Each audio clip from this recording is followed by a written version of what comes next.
Thank you for the brilliant introduction and the last minute change. I am going to basically use a bit of my story and how I got here as a life lesson for all of you, because I've been sitting in that chair looking at the finished product and going, oh, there's no way I'm ever going to be a war correspondent, a foreign correspondent, a TV correspondent, or any of those things that I want to eventually reach.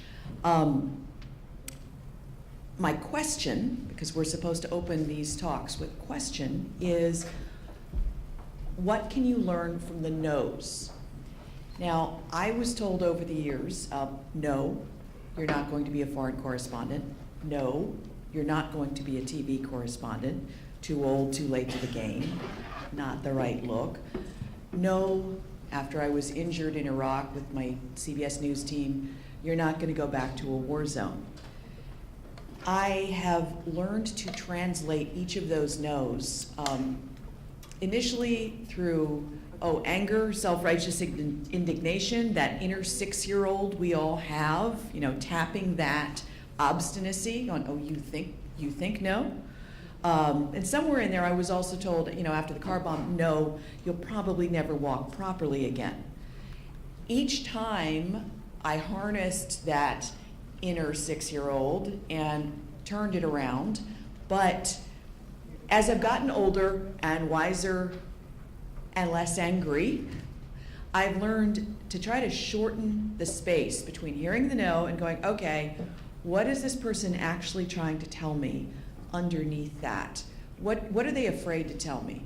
In the case of the, no, you're not going to be a foreign correspondent, my loved ones, my family, even my coworkers, they were projecting their fears on me or their envy, because a lot of my coworkers had gotten jobs, gotten married, gotten mortgages. They couldn't drop everything and go to Cairo and work for no money for several months.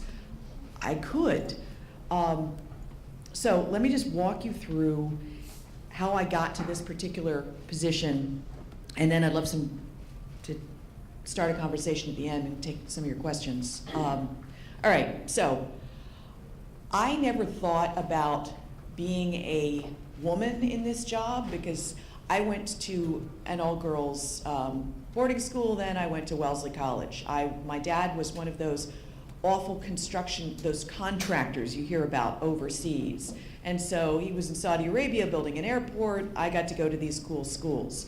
I was the poor kid in class, which always meant I was doing a bunch of extra jobs to make ends meet. But in between all of that, I'd do things like I'd work as a Kelly secretary so that 2 days a week I could do a television, local television news internship. That was high school. Then in college, I cleaned houses on the weekend. I remember I would always spend an hour every weekend ironing this woman lawyer's shirts. Today, I do not iron. That is my one concession to that time. I go to Zips. But I was then the news director for WZLY, our college radio station. It had a reach of approximately 2.5 to 3 miles around the campus. That was it. But it made the resume look pretty good. I learned how to rewrite Boston Globe copy because we couldn't afford anything else. And when I finally went out into the world, I thought, well, this is a pretty good resume. I've got television news background, I've got WZLY, and I've gone overseas for this 3-week session I did in Israel. So I know a lot about reporting on the Middle East. I'm going to get hired.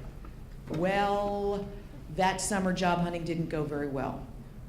I got an unpaid internship overseas. So for a year, I went back to Israel and freelanced on the side, got a few feature articles out. The first Intifada happened, got back to Washington, D.C., and I thought, now I'm going to get that dream job I've always wanted at the Washington Post. I've got all this foreign reporting experience. Yeah, I couldn't get in the door at the Washington Post. So I got a job at a newsletter covering technology and then energy. Did I know anything about technology or energy? No. Did I care? Even less. But I learned about things like Capitol Hill policy and how industry lobbies on the Hill and would try to lobby me. And it was a great, I got threatened with a lawsuit because an editor changed my headline and I'd gone home and hadn't stayed until the paper had been put to bed. He took out the word allegedly out of the headline, SEI executive fired for alleged unethical business practices. Whoops. Now, I did get deposed for that as they were considering both suing my company and bringing me down for the trial in the South. And I was so obnoxious in the deposition that the lawyers were like, there's no way we're gonna let her get near a jury. Yes! So, a guy named Tom Littman, who was working at the Washington Post, calls me into his office, because he's like, you know what? Your energy coverage, you're beating me after a year and a half in the job, you are beating me on stories every single day. And I thought, oh, I'm being called into the Washington Post, I'm getting hired, I've been noticed. Yes, no. Correspondents don't hire other correspondents. He was calling me in as a mentor and to tell me, look around. There are these people in their 40s, you're in your 20s. There's no way we're gonna hire you here. You don't have enough experience and you're being published on the wrong color paper. We're snobs, we hire newspaper people. You're at a newsletter. He said you gotta go back to school or go overseas to differentiate yourself from this mass of smart people in DC. So, first I was dejected and then I was like, okay, I'll do it. I'll go back to school and I'll go overseas because I'm a little bit of an overachiever who is also very insecure. So, thought I'd do both. So my publisher at the time was furious. He didn't want to lose me because those subscriptions cost $2,000 a year. And because of my coverage on one aspect of the industry, he made $20,000 extra dollars in a year. Did I see that in my salary? No. My mother, meanwhile, was like, but honey, when will you ever get a job that pays $30,000 a year again? Thanks, Mom. I got accepted to Columbia J School, couldn't afford it. Went to UVA because I was in state, bartended my way through a master's. During that time, got a $10,000 grant that got me to Cairo, Egypt. Within 2 months of landing in Cairo, I was working for everyone who needed a reporter who they hadn't paid to get there, who could do basic reporting, and they didn't have to pay my health care, and most importantly, I was there. It meant the editors for all these different organizations could take a weekend off because they could put somebody else on call at pauper's pay. So within 2 months of arriving in Cairo, I was working for Voice of America, CBS Radio, and I had to use my real name on CBS Radio, and I had a fake, like a faux name on VOA. That was the bureau chief's suggestion. So I was Kim Reed on VOA and Kimberly Dozier on CBS Radio. So whenever a press conference would happen, I'd quickly file to CBS Radio because they wanted it on by the top of the hour. Then I'd get the next version out for VOA because I knew that they'd never turn it around fast enough with their production folks back in DC. And they would tell me that they would, at VOA, they would listen to the CBS top of the hour broadcast to find out what I'd soon be filing to them. Anyway, San Francisco Chronicle, Baltimore Sun, and the Washington Post. So 2.5 months after arriving, it was New Year's Day. My boss had taken a vacation to go back to the States to be with her dad for Christmas, and Yasser Arafat came to town to start the peace talks. I got the front page story lead, spent about $30 for a very expensive phone call from a 5-star hotel to my old editor back at his house in Virginia, New Year's morning, where I knew that he would be nursing a serious hangover. Sir, hey, go out to your front porch, look at the Washington Post, lead story, Happy New Year, click. That is how my foreign correspondent career began. Over the next 3 years, I covered my first car bombings, the peace talks, my first open conflict. First time you see a body in the streets, pretty rough. First time getting tear gassed. Ended up moving to London and ended up migrating into broadcast because print overseas coverage was dying at the time. While I was working for the San Francisco Chronicle, for instance, their overseas budget for stories at $200 a story went from $2,000 to none. So I couldn't make a living doing print. I had to learn broadcast. I started out at BBC Radio and CBS Radio, migrated to CBS Television, started flying to places where CBS TV could not afford to send someone. And I was, for instance, in Belgrade covering Milosevic giving himself up. The radio people call me and say, hey, there's a spy plane, this US spy plane has just gone down to China. We see there are direct flights from Belgrade to Beijing, and then you can hop to China, to Hainan Island if you pretend you're a tourist. So, that's like if they had caught me reporting and wanted to turn me in, the Chinese authorities could have put me in jail for 30 years. But I'd already snuck into lots of places, and I was like, sure, I'll go. The CBS News correspondent who had the visa couldn't leave Beijing, so he stayed in Beijing. I was the one reporter on the ground for CBS in Hainan. And I was the radio reporter and the morning news reporter and the evening news reporter.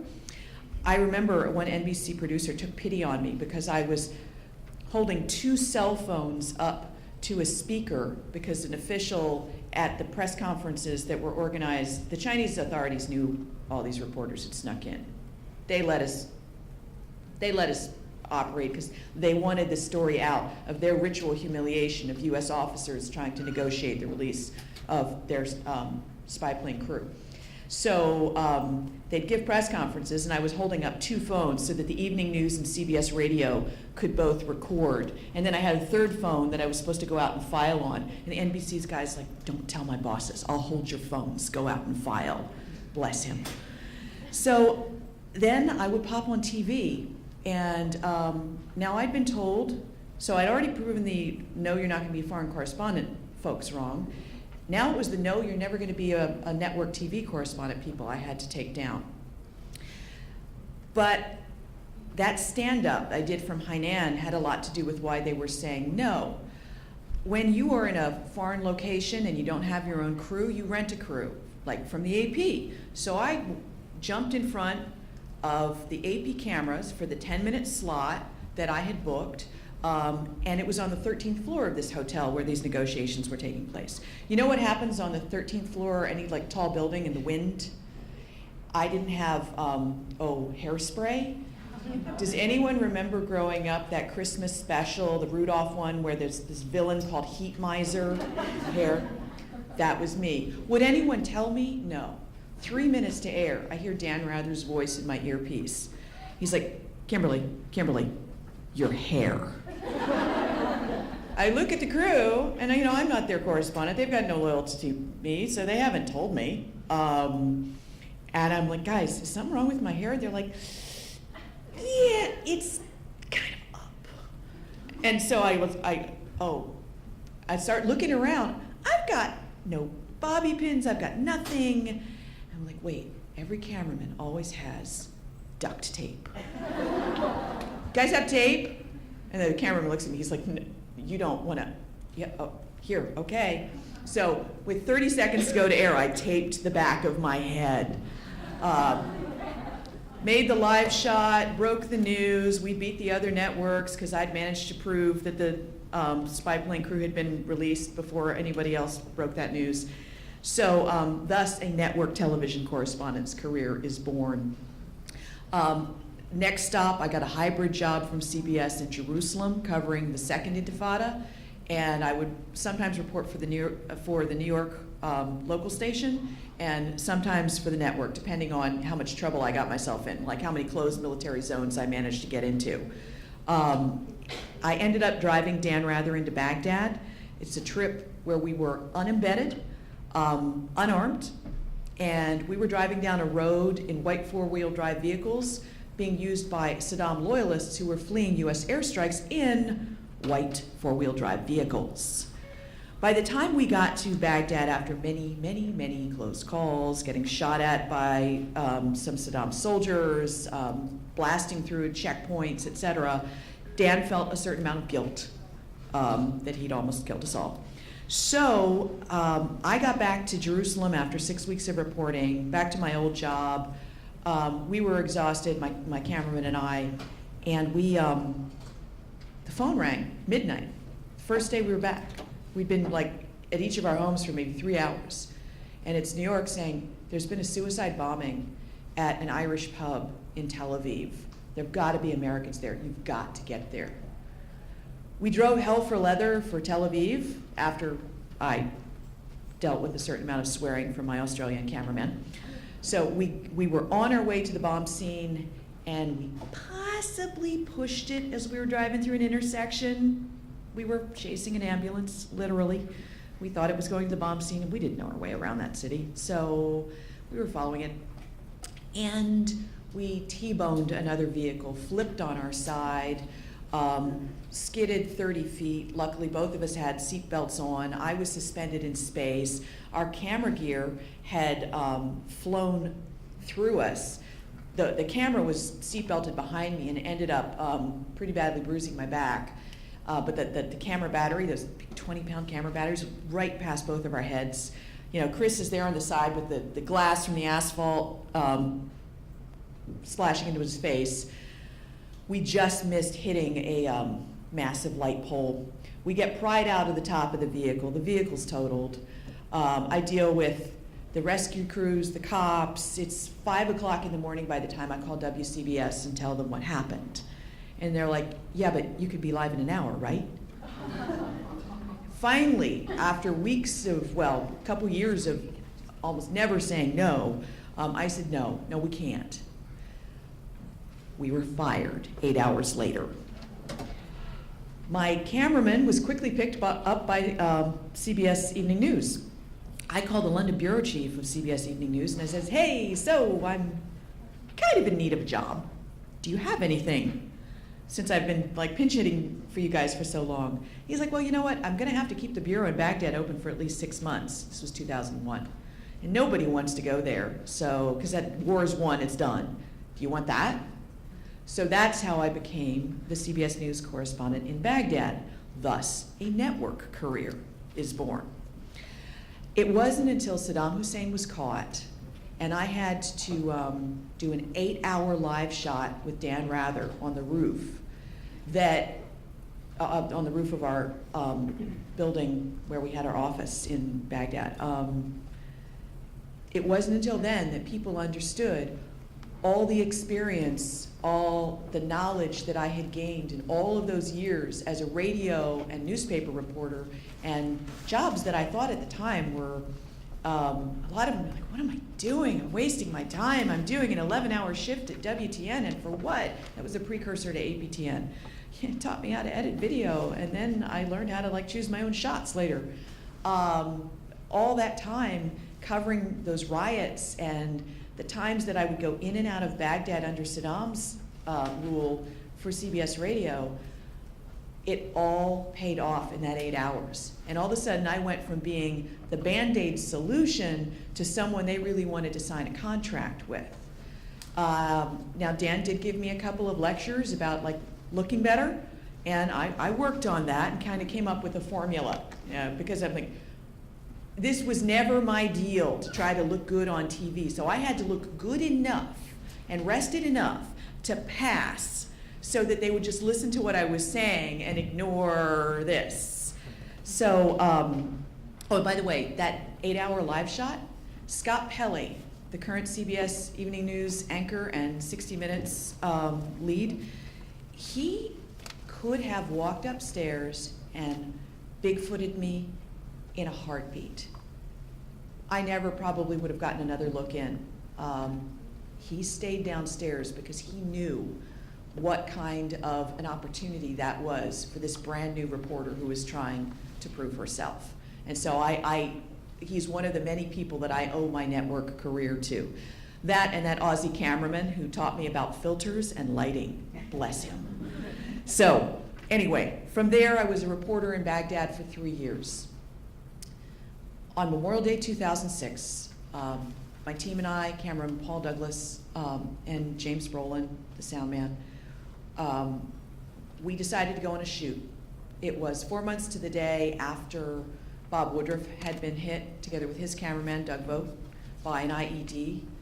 But we'd always spent time with troops on Memorial Day. And Paul and James were both British, and Paul used to joke, "Don't risk my life unless we're gonna make air."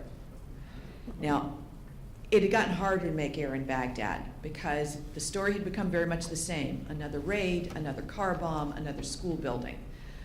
The audience back in the States had image fatigue, my producers had image fatigue. They also knew that if they put this story on in the first 3 minutes of a network broadcast, people would change the channel. So it was against that backdrop that we considered this shoot, and we decided that on Memorial Day, we'd be able to get this story on the air. And that's how we ended up with a guy named Captain James Alex Funkhauser and his 4th Infantry Division team on a residential street, and we walked into an ambush. They must have known we were coming. We later found out from some of the intelligence, the pocket litter gleaned from the scene. The insurgents had left a 500-pound, approximately, car bomb stationed right across from a tea stand, which is a natural place where people would congregate. They waited until we drove past the car bomb, parked, got out of our vehicles, and then looked for Iraqis to talk to. The captain wanted to find Iraqis who had seen a roadside bomb planted in that same street the day before. So the bombers waited until we were all maybe 20 feet from the stand, and then they command detonated the car bomb, sending a wall of shrapnel through us. It killed Paul and James. It killed Captain Funkhauser and his Iraqi translator, who we can only call Sam. 4 of the soldiers and I were left fighting for our lives. I was later to find out when I woke up in Landstuhl in Germany. I was awake for 45 minutes at the scene. And I give talks now about that moment, but and then the recovery afterwards. But suffice to say, let's see, there's a laundry list of things wrong with me: shrapnel to the brain, both eardrums blown out, bilateral femur fractures, and I had burning shrapnel from my hips to my ankles. When I woke up in Landstuhl, it was to discover that I had months of surgery ahead of me in hopes of saving both of my legs. And one of the doctors there said, you know, look, we've put titanium rods through both of your femurs, but we don't know if we got the angle right. We won't know until you try to walk again. You may never walk properly again.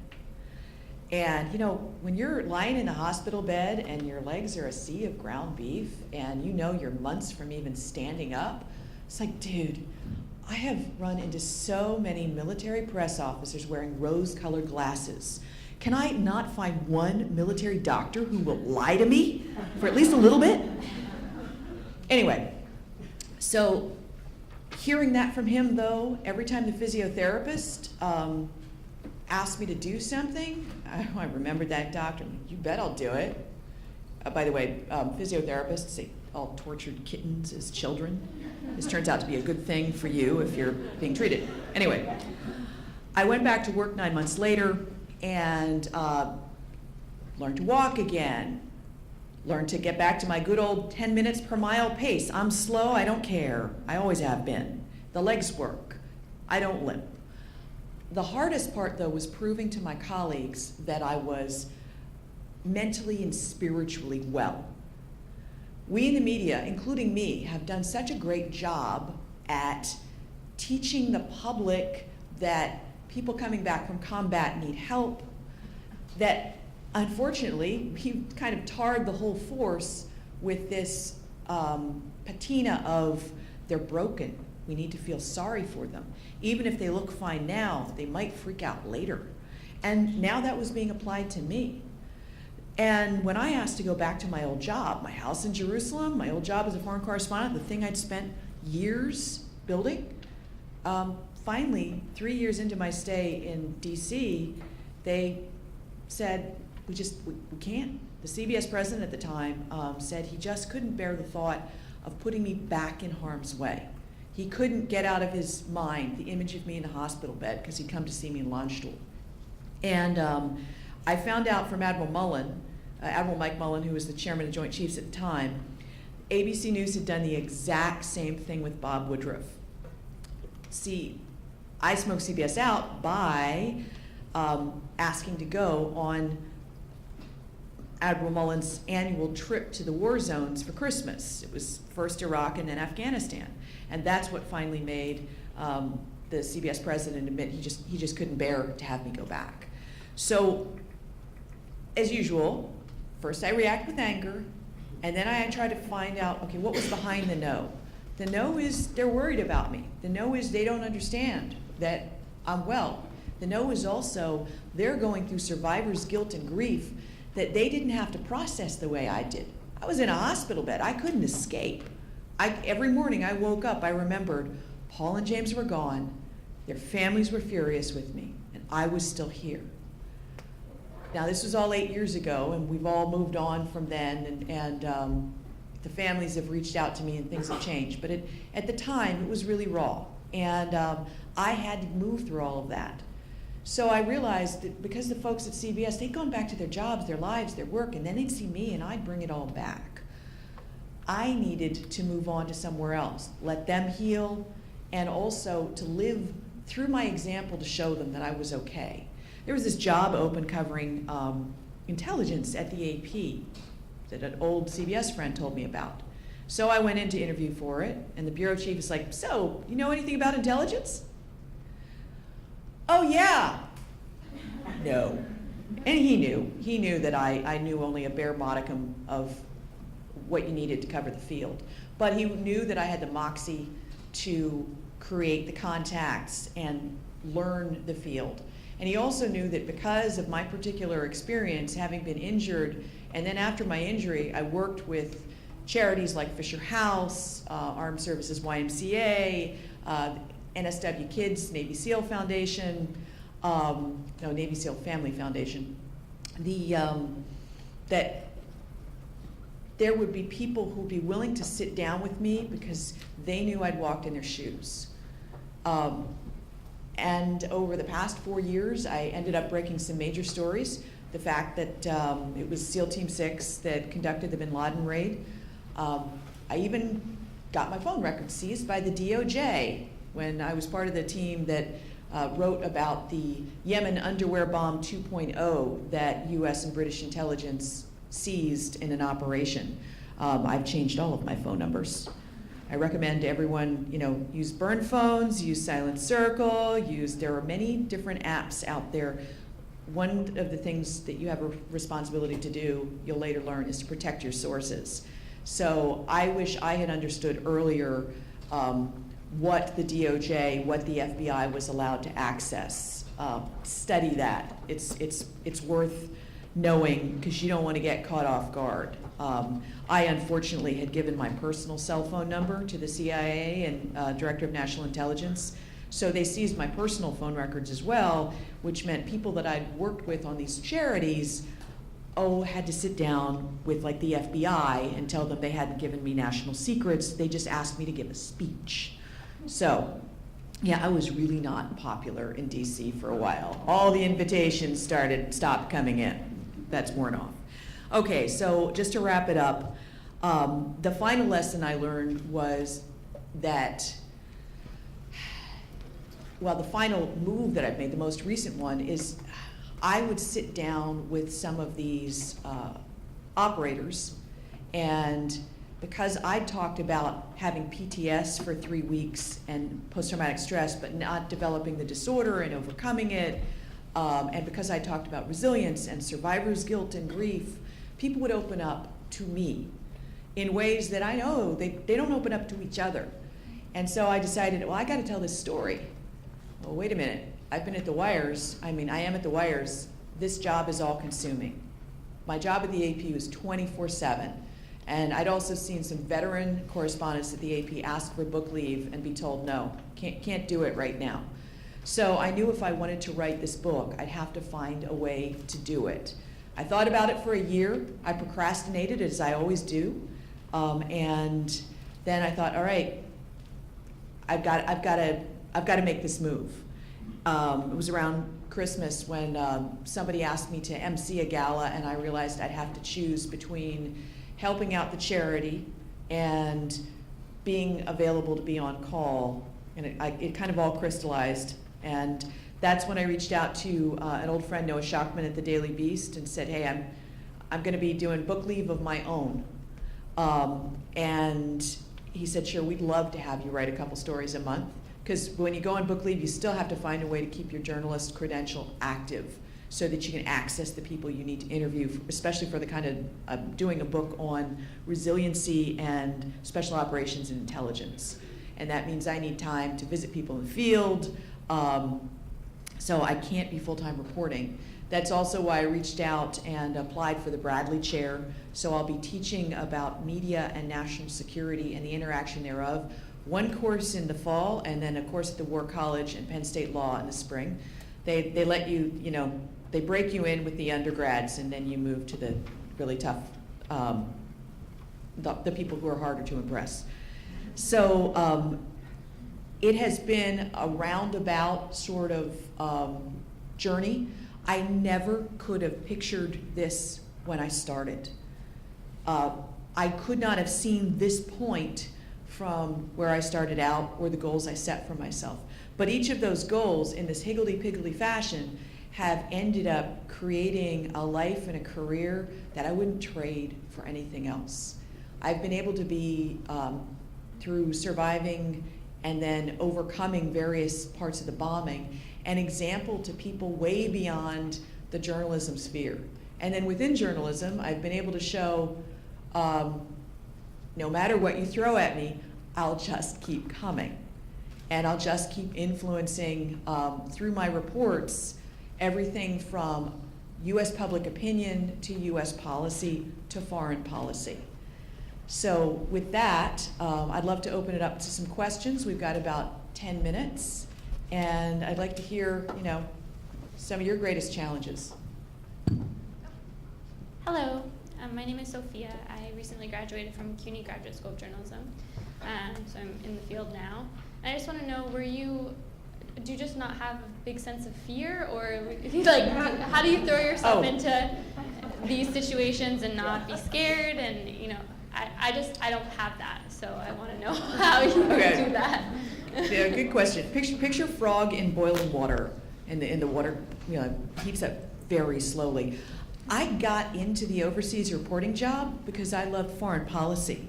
I never intended to be a conflict correspondent or a war reporter or any one of those phrases that sometimes make me feel a little uncomfortable. War correspondent. It sounds so self-important, especially because we get to go in and go out. The people going through that, they're living there. They're facing much greater danger than the people with the passport that lets them leave. I started covering things like peace talks, and then conflict came to the Middle East. And with each iteration, it was like, oh, okay, there's a riot. All right, I'll go and try to get the best angle for the riot. Oh, where I'm standing means that I'm directly in the line of fire of the rubber bullets. Let's be better next time. Or I'd get hit by tear gas, and the protesters would, this is an important lesson. To counteract tear gas, you'll see a lot of the Palestinians, they have like an onion in one hand and a stone in the other.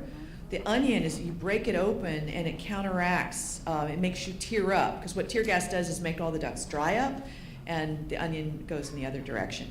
So I learned these things by trial and error.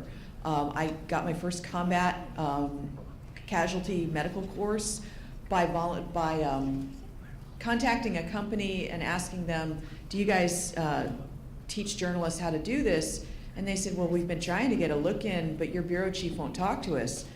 And I said, well, if you give me a course for free for a week, this was a $10,000 course I got free for a week, just because he knew that I'd go back and tell them how great the course was.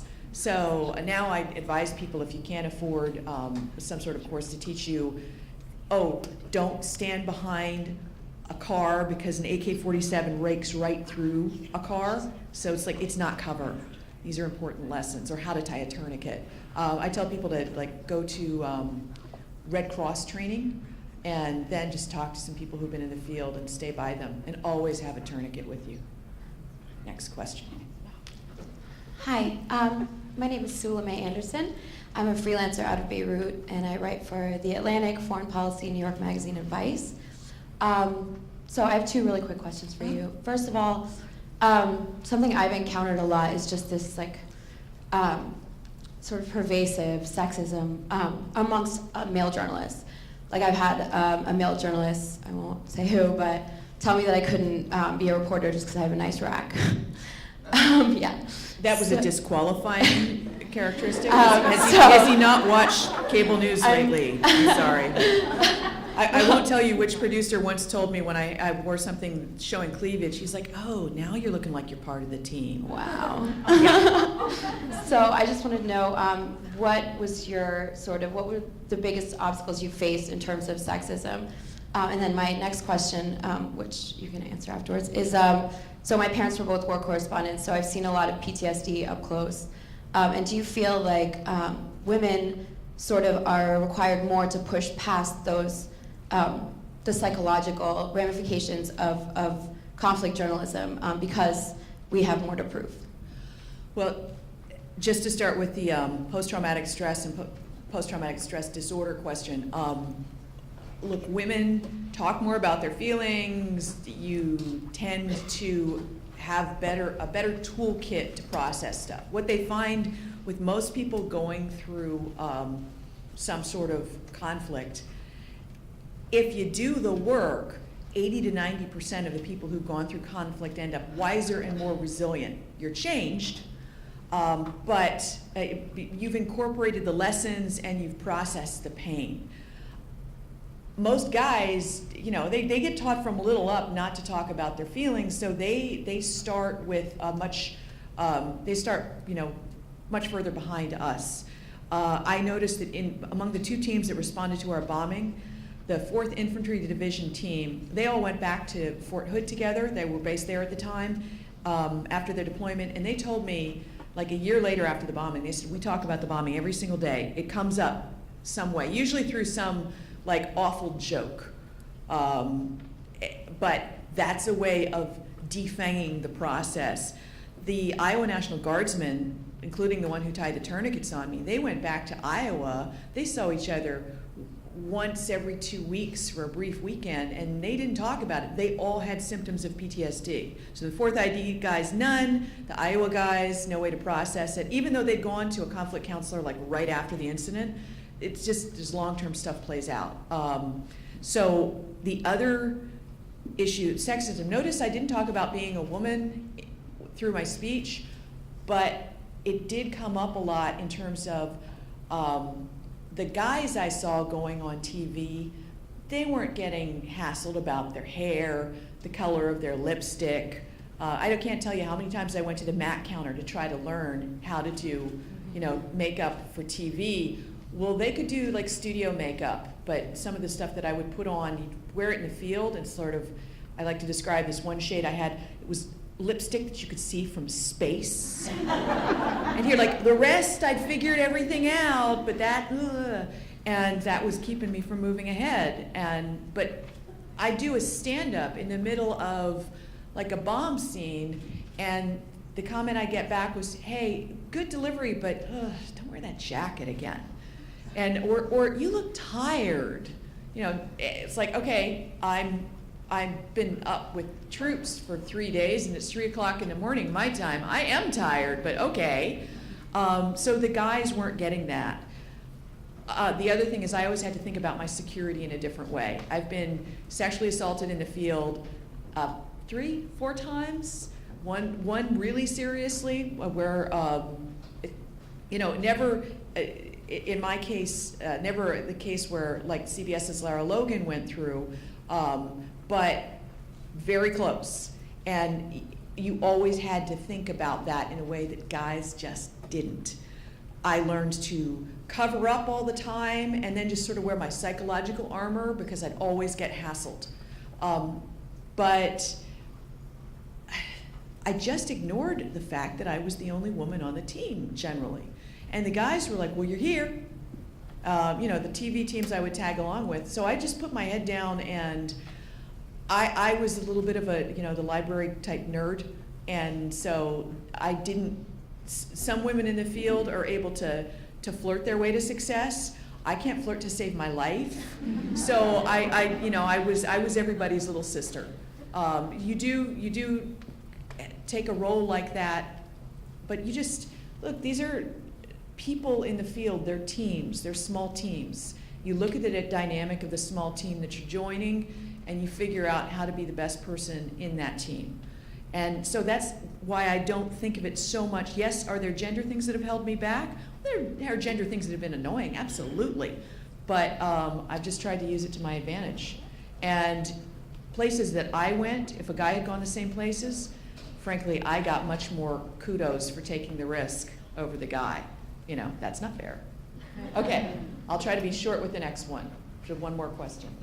Okay, you mentioned that you were told you were too old to move forward in your career, and I'd like to know what was the context of that comment, and how did you handle it? How did you respond?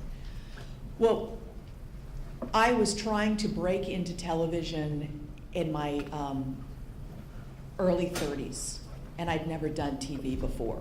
So I was starting from scratch with the bad, awkward stand-ups, trying to figure out how to do delivery, trying to figure out how to write to pictures, and compared to people back here who've been working, say, in network news for that whole decade, in local news for that whole decade, trying to get a look in, you're absolutely, the bureau chief who told me this was absolutely right. I was too old. It was thanks to a woman named Lynn Garlick, who was a CBS News Up to the Minute and NewsPath executive producer. She saw me pinch hit, again, a radio person in the right place, the body they needed to fill the airtime, and then I told some good stories, and she could see past the jacket that needed work, etc. She gave me a chance. A woman named Marcy McGinnis gave me a chance later on to do the weekend news, and each time I was a solution to a problem. But I wouldn't have been their first choice, but I was the smartest choice at the time, and then I just used that opportunity. In terms of age, yeah, look, this business is, most women my age, either you end up in the top ranks like Leslie Stahl, or you end up relegated. There comes a point where the guy's contract will keep getting renewed, but unless the woman is a fabulous reporter or still manages to look amazing through voodoo science, you're not going to stay on the air. And so that's just the tyranny of television. I got to say, one of the great things about having to work out all the time to keep my legs working is that I have to work out all the time, and so I still feel comfortable going on TV.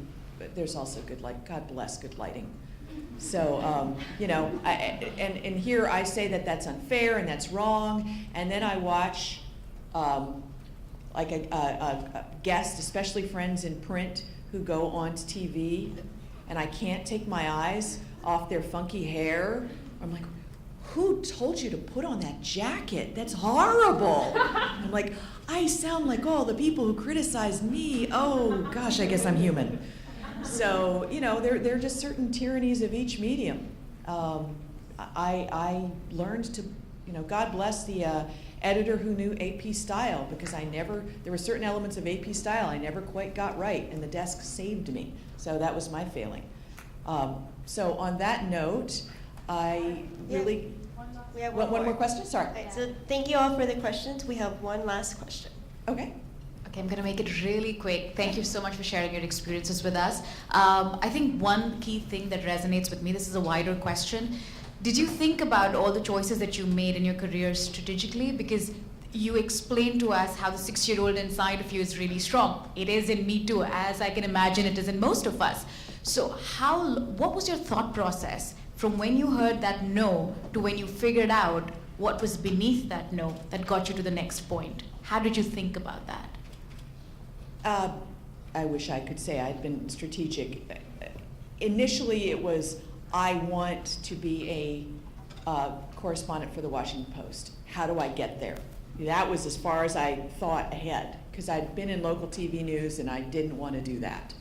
And so at each one of those points, I would find my best path to the next thing. And when someone would tell me no, I'd often have to take, I was told over and over, no, you're not going to be a TV correspondent. So I took these various radio positions and then would fly to places where they ended up needing someone on TV, and then they'd throw me on air as like filling the gap. And so I made the best of each one of those places I ended up. I got to tell you, along the way, I didn't think of my career as a great career. I thought of it as a way to survive. Like, I'm still doing news.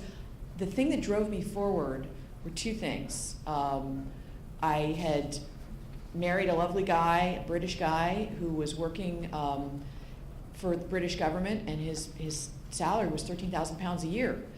I had to make money to keep us in a house and pay the bills, so I worked 7 days a week. I took shifts anywhere, doing anything in the news business people would pay me to do.